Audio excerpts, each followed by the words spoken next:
মধ্যপ্রাচ্যের উত্তেজনা আরও বেড়েছে। হিজবুল্লাহ দাবি করেছে ইসরায়েলের হাইফা বন্দরের কাছে বড় নৌকা হামলা চালানো হয়েছে। পুরো অঞ্চলে সতর্কতা জারি। হিজবুল্লাহ এক ঘোষণায় জানিয়েছে তারা ইসরায়েলের একটি নৌকাকে লক্ষ্য করে হামলা চালিয়েছে। হামলার সময় ক্ষয়ক্ষতি বিস্তারিত এখনও পাওয়া যায়নি।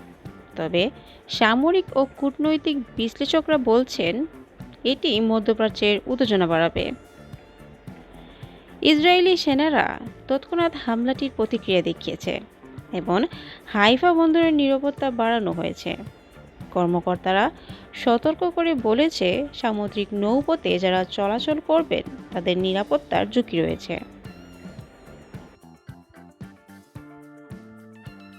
বিশ্বজুড়ে এই ঘটনার প্রতিক্রিয়া দেখা গেছে। যুক্তরাষ্ট্র ও ইউরোপের কয়েকটি দেশে মধ্যপ্রাচ্য শান্তি বজায় রাখার আহ্বান জানিয়েছে। বিশ্লেষকরা বলছে এই হামলা ভবিষ্যতে ইসরায়েলের হিজবুল্লাহর সংঘাতকে আরও তীব্র করতে পারে। এই হামলার কারণেই মধ্যপ্রাচ্যের সতর্কতা জারি হয়েছে এবং আন্তর্জাতিক সম্প্রদায় পরিস্থিতি ঘনিষ্ঠভাবে পর্যবেক্ষণ করছে। আমরা আপডেট পাওয়ার সঙ্গে সঙ্গেই আপনাদের জানাবো।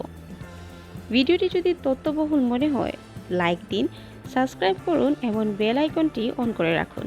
ধন্যবাদ।